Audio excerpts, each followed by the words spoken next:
허락하신 하나님의 말씀은 요한이서 1장 1절로 6절까지 말씀입니다. 장로인 나는 택하심을 받은 부녀와 그의 자녀들에게 편지하노니 내가 참으로 사랑하는 자요 나뿐 아니라 진리를 아는 모든 자도 그러하는 것은 우리 안에 거하여 영원히 우리와 함께할 진리로 말미암음이로다. 은혜와 긍휼과 평강이 하나님 아버지와 아버지의 아들 예수 그리스도께로부터 진리와 사랑 가운데서 우리와 함께 있으리라. 너희 자녀들 중에 우리가 아버지께 받은 계명대로 진리를 행하는 자를 내가 보니 심히 기쁘도다. 부녀여, 내가 이제 내게 구하노니 서로 사랑하자. 이는 새 계명같이 내게 쓰는 것이 아니요 처음부터 우리가 가진 것이라. 또 사랑은 이것이니 우리가 그 계명을 따라 행하는 것이요 계명은 이것이니 너희가 처음부터 들은 바와 같이 그 가운데서 행하라 하심이라.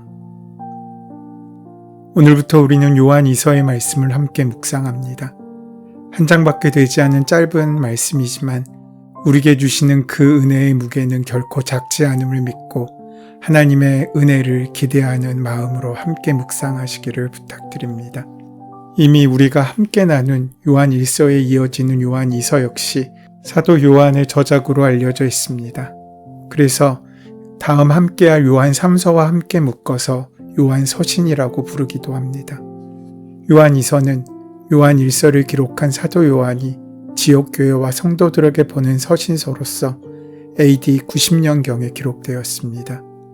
그때는 예수님을 직접 보고 듣고 만졌던 사도들이 거의 다 사라지고 간접적으로 예수님에 대해 듣고 신앙생활을 시작하게 된 성도들이 교회의 주를 이루었을 때입니다. 이러한 상황 속에서도 복음은 로마 제국의 박해에 굴하지 않고 그리스 로마 세계 전역에 널리 전해졌고 가정교회들도 두루 생겨났습니다. 그러나 복음의 부흥함과 동시에 거짓 교사들과 또 영재주의로 대표되는 이단들도 득세하게 되었습니다. 예수님의 성육신을 부정하며 십자가와 부활을 믿지 않는 그들은 성도들을 미혹하여 그들을 실족시켰습니다. 그 당시 복음은 여러 지역을 돌아다니며 복음을 전했던 순회 전도자들에 의해 여러 지역으로 퍼져나갔습니다. 따라서 그리스도인들에게는 순회 전도자들을 영접하여 숙식을 제공하는 것이 중요한 섬김의 과제였습니다. 그러나 이단은 이를 교묘하게 이용했습니다. 순회 전도자로 유정한 거짓 교사들은 여러 교회를 다니며 거짓 교리를 마치 진리인 양 전하고 다녔습니다. 그러므로 순회 전도자 중 어떤 이를 환영하며 강단을 세워야 하고 어떤 이는 허락하지 말아야 할지는 당대 그리스도인들에게는 굉장히 중요한 영적인 문제였습니다. 성육신하신 예수님을 직접 보고 듣고 함께 생활했던 사도 요한은 이런 상황 속에서 이단의 도전을 물리치고 교회를 지켜야 할 책임이 막중했습니다. 그리하여 사도 요한은 펜을 들어 요한 2서의 말씀을 기록하여 보낸 것입니다. 오늘 본문은 보내는 이와 받는 이가 누구인지를 먼저 밝힙니다. 글쓴 이는 사도 요한이고 편지를 받는 사람은 믿음의 자매와 그 자녀들이라고 되어 있습니다. 일반적으로 편지는 받는 사람이 특정되어서 전해지는데 오늘 서신에는 수신자가 특정되어 있지 않았습니다. 어떤 학자들은 이것을 사도 요한의 개인적인 가족들이라고 말하기도 합니다. 하지만 그렇게 받아들이기엔 자신을 장로로 표현하는 것으로 보아서 신빙성이 떨어져 보입니다. 장로라고 한 것은 아마도 자신의 치리와 사역의 범주를 뜻하는 것으로 여겨졌기 때문입니다. 수신자로 언급된 부녀와 그의 자녀들은 특정 인물로 보는 의견과 부인으로 의인화된 지역교회와 성도들로 보는 의견으로 나뉩니다. 대부분의 학자들은 문맥, 성경 및 당시의 용례 등을 고려하여서 수신자를 지역교회와 성도들을 의인한 것으로 보고 있습니다. 이렇게 여러 가지 해석의 여지가 있지만 중요한 것은 오늘 말씀을 읽는 우리들 모두가 바로 오늘 요한 서신의 수신자임을 잊지 말아야 한다는 것입니다. 말씀이 나를 향한 말씀이 되지 못하면 그 말씀은 우리의 삶에 적용되는 말씀으로 임할 수 없기 때문입니다. 오늘 말씀 묵상도 나의 지식이나 어떤 종교적 행위의 절차가 아니라 내 삶 속에 살아 숨쉬는 말씀으로 묵상되기를 우리는 바로 잡으며 기도해야 합니다. 이렇게 보내는 이와 받는 이를 밝힌 후 본격적인 말씀이 이어집니다. 사도 요한은 그 별명인 사랑의 사도인 것처럼 그의 첫 마디는 사랑으로 시작합니다. 나는 여러분을 진정으로 사랑합니다. 1절 하반절에 보면 사도 요한은 그들을 참으로 사랑했고 자신뿐만 아니라 진리를 아는 자인 성도들도 그들을 사랑했습니다. 즉, 교회 간, 성도 간의 사랑이 흘러넘쳤던 것입니다. 그들의 교회 안에서 이렇게 사랑이 흘러넘칠 수 있었던 이유를 2절 말씀에서 밝히고 있습니다. 우리 안에 거하여 영원히 우리와 함께할 진리로 말미암음이로다. 사도 요한은 이 사랑의 출처가 무엇인지를 밝힙니다. 나만이 아니라 진리를 깨달은 사람은 모두 여러분을 사랑한다고 말입니다. 그러니까 사랑은 개인적인 성품 혹은 상대적인 감정을 넘어서는 더 귀하고 위대한 것이라는 뜻입니다. 마음에 드는 사람이어서 사랑하거나 또는 가까운 사람이기에 품는 마음이 아니라는 것입니다. 진리가 내 안에 있으면 당연히 끓어오르는 것이 사랑이라는 말씀입니다. 여기서 진리는 예수 그리스도를 뜻합니다. 교회 간, 성도 간의 사랑이 흘러넘칠 수 있었던 이유는 예수 그리스도 때문입니다. 그분은 우리 안에 거하시며 지금부터 영원까지 우리와 함께 하십니다. 따라서 사랑 그 자체이신 예수님을 믿고 모시고 있는 사람에게서 그 안팎으로 사랑이 흘러넘치는 것은 너무나 당연한 일입니다. 그리고 그런 이들이 모인 교회 공동체 또한 사랑으로 충만할 수밖에 없습니다. 그렇기 때문에 사랑이 흘러넘치는 곳을 보면 그 가운데 사랑이신 예수 그리스도가 계심을 우리는 알 수 있습니다. 진리와 사랑은 하나입니다. 내 안에 진리가 있으면 사랑이 피어난다는 뜻입니다. 이것을 조금 더 쉽게 설명하면 진리가 나의 생각이라면 사랑은 나의 몸과 행동과 삶이라고 할 수 있습니다. 먼저 생각이 있고 그 생각이 삶으로 드러나면 그 삶의 행동이 드러나는 것처럼 진리가 우리 안에 있고 그 진리의 믿음으로 순종하면 사랑이 열매로 남게 된다는 것입니다. 내 마음속에 좋은 기대를 품으면 우리 생활에 사랑이 꽃피게 된다는 것입니다. 좋은 꿈을 꾸면 우리의 길이 열린다는 것입니다. 그렇게 생각과 몸은 하나입니다. 그렇게 꿈과 삶도 하나입니다. 내 안에 그리스도가 있으면 내 몸은 그 사랑을 이루어내는 것입니다.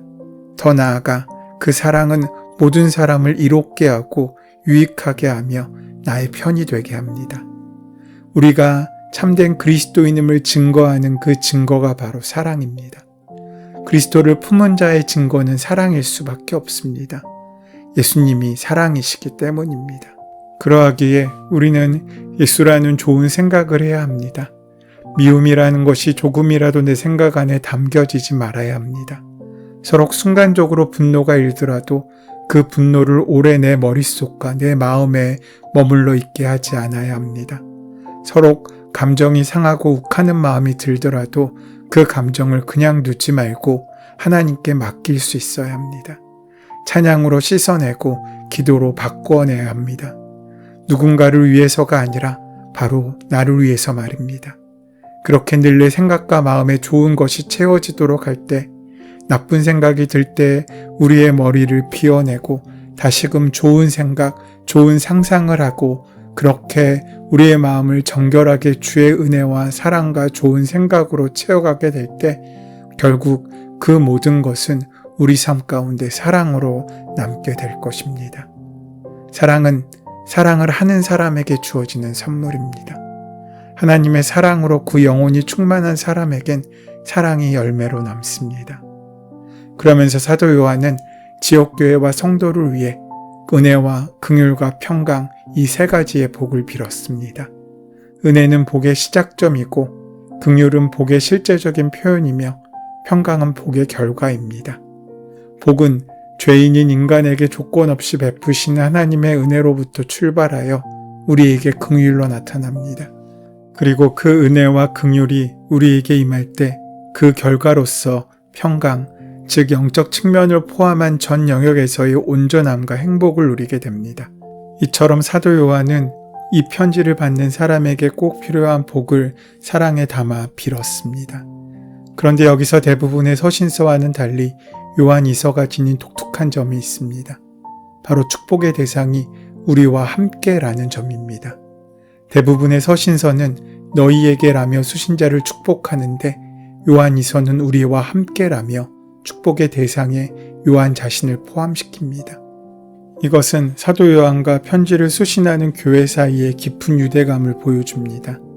이처럼 사도 요한은 교회 공동체가 반드시 지녀야 할 진리와 사랑을, 즉 진리이신 예수 그리스도로 말미암은 서로 사랑하는 삶을 자신부터 몸소 실천했습니다.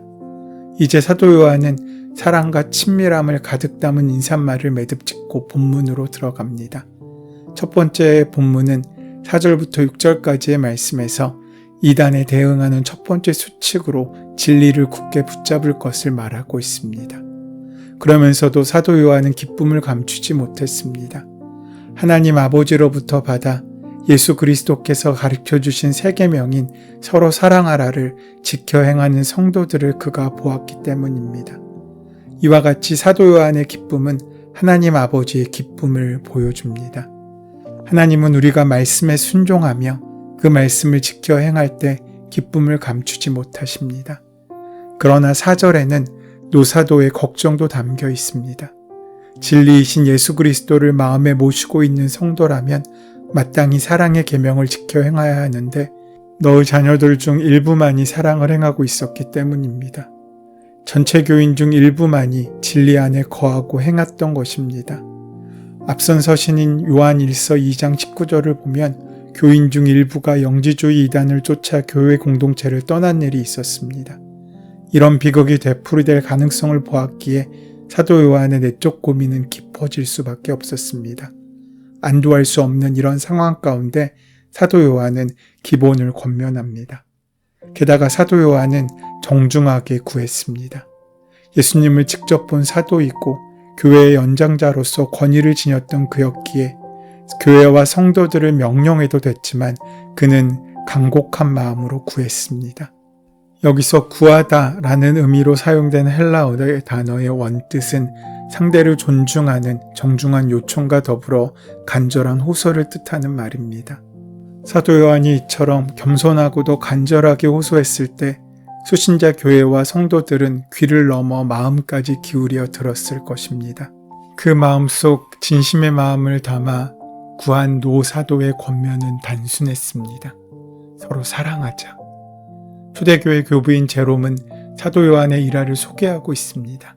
사도 요한이 연로하여 쇠약해짐으로 더 이상 설교를 할 수 없게 되자 그는 에베소 교인들 앞에 나아가서 한마디씩 권면하는 것으로 만족해야만 했습니다. 그런데 그는 권면할 때마다 어린 자녀들이여 서로 사랑하시오 라고 하는 말만 되풀이했다고 합니다.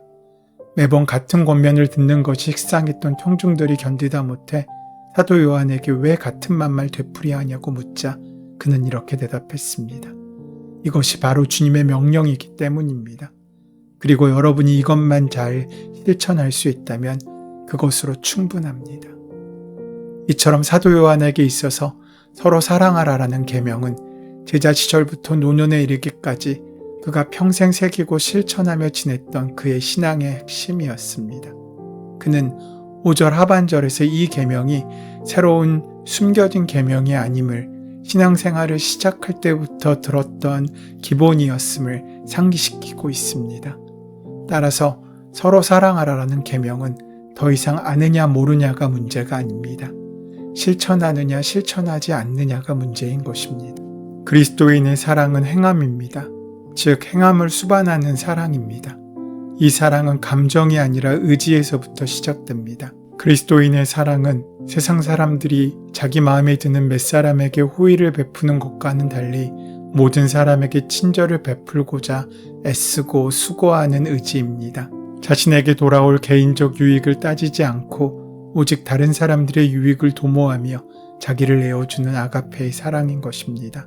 사도 요한은 이 행함이 수반된 아가페 사랑을 이단에 대한 첫 번째 대응책으로 제시했습니다. 왜냐하면 이단들은 말로만 사랑으로 외칠 뿐 행함이 결여되어 있었기 때문입니다. 오늘 하루를 살아가면서 우리는 어떤 일을 하며 살겠습니까? 오늘 우리에게 하시는 권면처럼 서로 사랑하는 일에 최선을 다하는 우리의 복된 하루가 되시기를 소원하고 축원합니다.